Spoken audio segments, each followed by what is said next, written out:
Hi, I'm Josie Vance, a Johnson County Heart Walk ambassador. I would like to share my story to help you understand why the Heart Walk is so important to me and other survivors like me.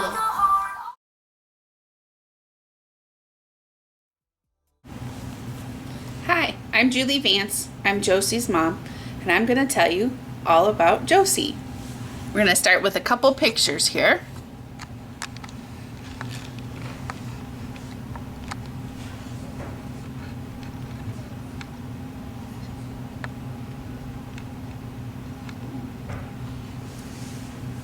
August 2011, we welcomed our first child, Josie Ray Vance, into the world, a healthy, happy little girl. We were fortunate to add Jacob to our family in January of 2014, with a big 2.5-year-old big sister Josie as a very protective and doting mother hen. A couple months before Jacob was born, we noticed that Josie was tired all the time, had dark circles under her eyes, and didn't really have an appetite. A couple weeks after Jake was born, Josie was running around, tripped and fell in our dining room. When she fell, she looked up at us, wide-eyed and stunned, for about 5 to 10 seconds. Then she started crying. It didn't look like she was hurt at all, but we continued to keep an eye on her, making sure nothing was wrong. We thought it might have scared her about as much as it scared us. But a week later, Josie was sitting at the dinner table, eating dinner with us. I offered her a bite of my dinner, but she wasn't interested. She said no, started to cry, stiffened up, and started to fall to the floor.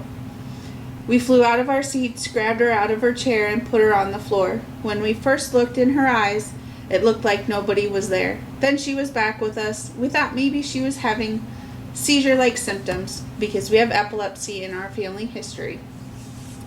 Because right after that, she was crying, fussy, and seemed fatigued for a few minutes. Then she was back to her normal self.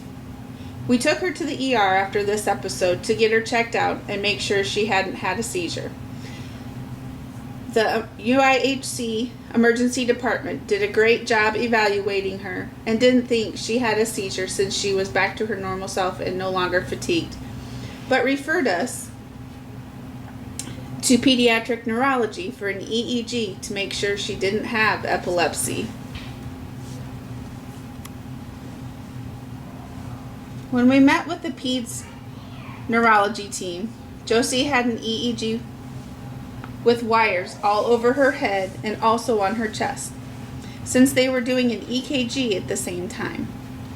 Once the testing was over, they told us she didn't have epilepsy, but they saw dropped heartbeats in her P waves on the EKG. They referred us to pediatric cardiology and instructed us to return to the ER for an EKG if Josie had any more of these episodes before her cardiology appointment. A little over 2 weeks later, Josie had another episode, so we took her to the ER for an EKG, which came back normal. A week after that, we met Dr. Law in Peds Cardiology. After reviewing her chart, he was unable to figure out what was going on with our daughter. So he put a 48-hour Holter monitor on her to track her heart rate. When they reviewed the monitor results, it showed a lot of pauses in her heart rate. Many 3 to 5 second pauses, some 7 to 8 second pauses, and a couple pauses over 10 seconds. Most of these episodes happened while she was sleeping, so we had no idea this was happening to our healthy little girl.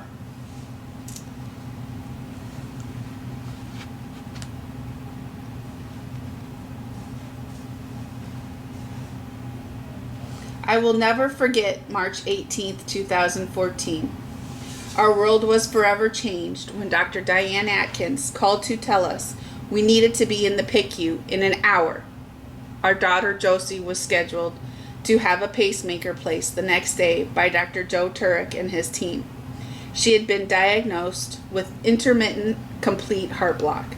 This means she has an abnormal heart rhythm where the heart beats too slow causing the electrical signals that tell her heart to contract are partially or totally blocked between the upper and lower chambers. Once we somewhat processed what was going on and listened to the rest of the information Dr. Atkins gave us, we picked up Josie from daycare and headed to the hospital so our 2.5-year-old daughter could have open heart surgery the next day. This picture is still so hard for me to look at sometimes.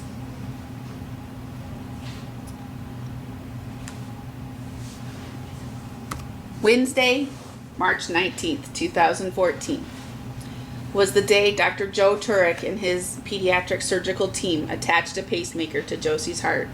Knowing she was in good hands in the OR made it a little easier for us, as I knew the surgeon I worked for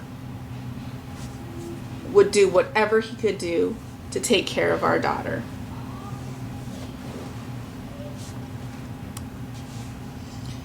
Words cannot describe how happy and scared we were to have her back in our hands. It was so hard to see her in so much pain and for her not able to understand why she was feeling that way. Through all the IVs, oxygen, and machines going off, all she wanted was her little brother close by as they watched Disney's Frozen on TV.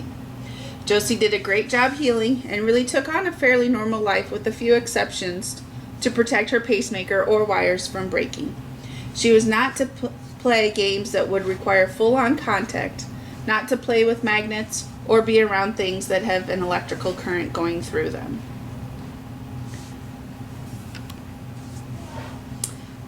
These are pictures from 2014 to 2019.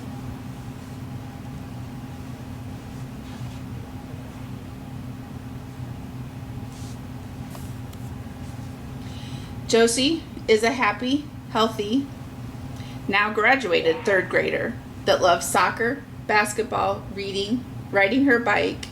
We've enjoyed cheering her on with whatever activity she was involved in.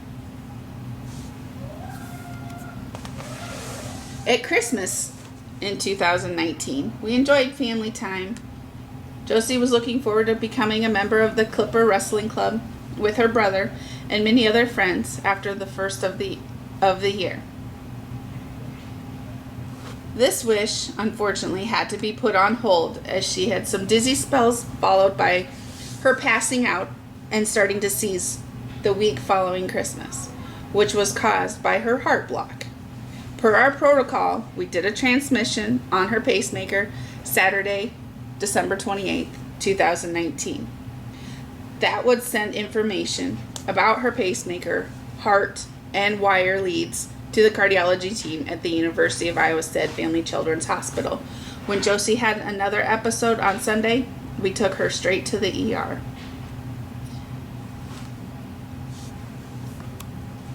A chest x-ray, along with the transmission, showed her lead wire was fractured somewhere in the area circled,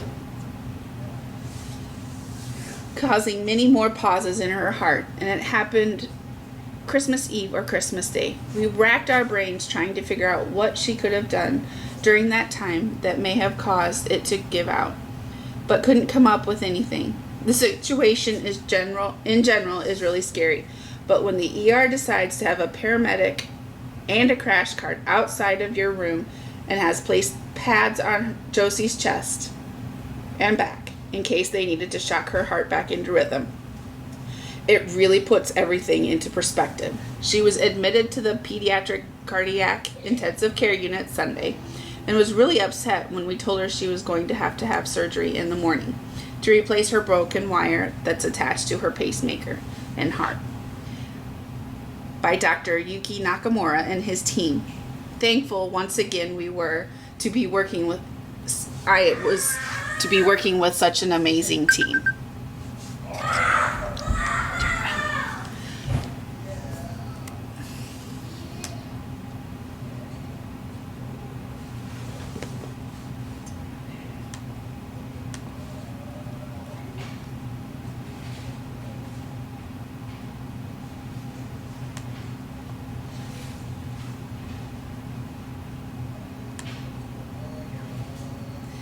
Josie doesn't remember anything really from her first surgery, so this was really scary for all of us. We walked with her to the doors to the OR, where I stayed behind and her dad went with her until she fell asleep. Then the waiting game started. 3.5 hours later, a lot shorter than the first surgery, Dr. Nakamura came out to tell us she did great and they had moved her pacemaker so it would continue to grow with her.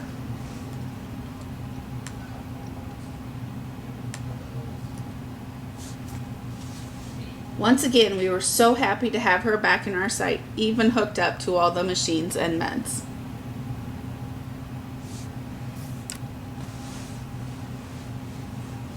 My husband stayed with her for the afternoon while I worked, and they rested. When I returned, she was getting back to her normal sassy self. The rooms at the UI Stead Family Children's Hospital are amazing and have everything at the patient's fingertips. She stayed in the ICU that night and was moved to step-down floor the next day. She had a goal of at least 2 walks per day to the nurse's station and back, but went a lot farther than she needed to each time. Unfortunately, she had to stay in the hospital over New Year's Eve, but she took it well. She is one tough cookie with everything that she has been through.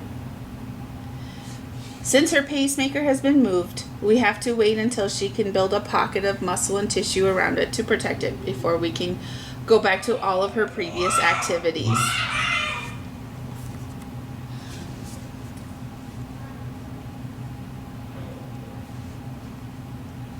Thank you all for your support of the American Heart Association. A lot of things that were available for Josie and our family were because of the American Heart Association, and they continue to provide funds for research so that maybe one day we'll understand how Josie ended up with complete heart block. We're very thankful to the American Heart Association to have them raise money for heart warriors like Josie and a lot of other heart patients.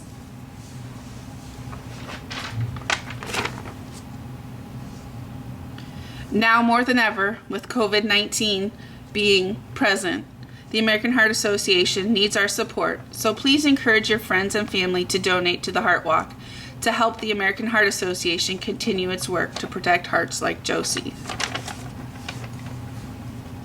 I want to hear from you. Join me and share your photos showing us your best heart walk moves. Be sure to make your posts public and use the hashtag #ICHeartWalk.